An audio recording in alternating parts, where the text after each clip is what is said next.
ಸದ್ಯ ಅವ್ರ ಮನೇಲಿ ಯಾರು ಹೋಗ್ಬೇಕಾಗಿತ್ತೋ ಆ ಗುಂಡೇಟಲ್ಲಿ, ಈಗ ಅದು ಎಂಥದೋ ಯಾರ್ಯಾರಿಗೆ ಗನ್ ಕೊಟ್ಟವ್ರೆ, ಯಾಕೆ ಕೊಟ್ಟವ್ರೆ, ಈಗ ತನಿಖೆ ಮಾಡ್ಕೊತಾರಂತೆ ನಮ್ಮ ಡೆಪ್ಟಿ CM. ಅದಕ್ಕೆ ಅಮೇರಿಕದಿಂದ ಕರ್ಕೊಂಬರಕ್ಕೆ ಹೇಳೋರಲ್ಲ, ನಮ್ಮ ಕೈಲಿ ಆಗಲ್ಲ, ಕರ್ನಾಟಕದಲ್ಲಿ ನಾವೆಲ್ಲ ನರ್ಸತ್ತಿದ್ದೀವಿ, ಅಮೇರಿಕದಿಂದ ಕರ್ಕೊಂಬರಲಿ ಅಂತ ಹೇಳ್ತಾವ್ರೆ. ನನ್ನ ಇವ್ರು ಯಾವ ಎನ್ಕ್ವೈರಿ ಮಾಡ್ತಾರೆ ಇವರು? CBI ಕೇಳಿದ್ರೆ ಅದಕ್ಕೇನೋ ಒಂದು ಹೇಳ್ತಾರೆ. ಇವರು ಯಾರೋ ಒಬ್ಬರು ನಮ್ಮ ವಿರೋಧ ಪಕ್ಷದ ನಾಯಕರೇ ಸಿಟ್ಟಿಂಗ್ ಜಡ್ಜ್ ಕೈಲಿ ಮಾಡಿಸಿ ಅಂದವ್ರೆ.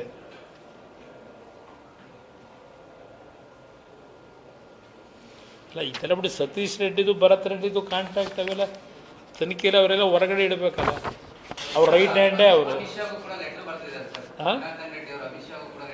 ಏನು ಮಾಡ್ತಾರೆ? ಕರ್ನಾಟಕ ರಾಜ್ಯದಲ್ಲಿ ಅವ್ರಿಗೆ ರಕ್ಷಣೆ ಇಲ್ಲ ಅಂದಾಗ ಕೇಂದ್ರ ಗೃಹ ಸಚಿವರಿಗೆ ಪತ್ರ ಬರೆದವ್ರೆ, ರಕ್ಷಣೆ ಕೊಡಿ ಅಂತ ಹೇಳಿ.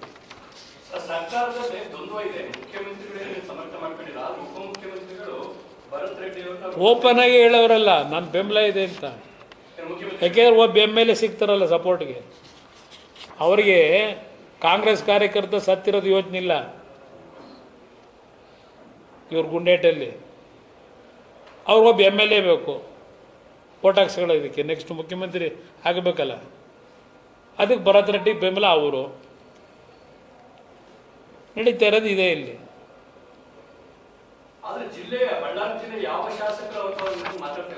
ಯಾರು?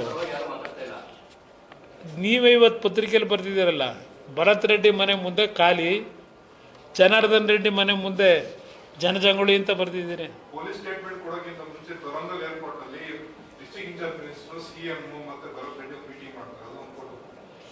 ಅದರಿಂದಲೇ ನಾನು ಹೇಳ್ತಾ ಇರೋದು, ಈ ಸರ್ಕಾರದಲ್ಲಿ ಯಾವುದೇ ರೀತಿಯ ತನಿಖೆಗಳು ಸತ್ಯಾಂಶ ಹೊರಗೆ ತರಲಿಕ್ಕೆ ಸಾಧ್ಯ ಇಲ್ಲ. ನಿಮ್ಮ home minister, deputy chief minister, CM ಕರೆದು ಏನು ಹೇಳ್ತಾರೆ ಅದನ್ನು ಬರ್ಕೊಡ್ತಾರೆ ಅಷ್ಟೇ. ಈ ಒಂದು ಕಾರ್ಯಕರ್ತರ ಹತ್ಯೆಗೆ ಕಾರಣ ಯಾರು, ಮತ್ತೆ ಯಾಕೆ ಹೊಣೆ, ಇನ್ನೊಂದು ಅಧಿಕಾರಿಗಳ ಮೇಲೆ ಕ್ರಮ ಆಗಬೇಕು ಅಂತೀರ, ಉಳಿದ ಅಧಿಕಾರಿಗಳ ಮೇಲೆ? ಈಗ ಅಧಿಕಾರಿಗಳಿಗಿಂತ ಹೆಚ್ಚಾಗಿ ಅಧಿಕಾರಿಗಳ ಮೇಲೂ ಆಗಬೇಕು. ಪ್ರತಿ ತಿಂಗಳು ಪಗಾರ ಎಣಿಸ್ಕೊಂಡು ಇವ್ರು ಹೇಳ್ದಂಗೆ ಕುಣ್ಕೊಂಡು ಕೂತವ್ರಲ್ಲ ಅಲ್ಲಿ, ಅಧಿಕಾರಿಗಳ ಮೇಲೂ ಆಗಬೇಕು.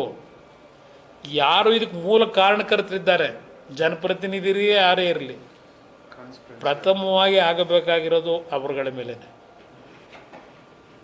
ನನ್ನ ಅಭಿಪ್ರಾಯ ಇದೆ. ಲೇಟೆಸ್ಟ್ ಹಾಗೂ ಇಂಟ್ರೆಸ್ಟಿಂಗ್ ಸುದ್ದಿಗಳಿಗಾಗಿ ಬಾಸ್ ಟಿವಿ ಕನ್ನಡ ಚಾನೆಲ್ನ ಸಬ್ಸ್ಕ್ರೈಬ್ ಮಾಡಿ. ಹಾಗೆಯೇ ಬೆಲ್ ಐಕಾನ್ ಪ್ರೆಸ್ ಮಾಡಿ. ಇದರ ಜೊತೆಗೆ ಫೇಸ್ಬುಕ್, ಇನ್ಸ್ಟಾಗ್ರಾಮ್, ಎಕ್ಸ್ನಲ್ಲೂ ಮಿಸ್ ಮಾಡದೆ ಫಾಲೋ ಮಾಡಿ.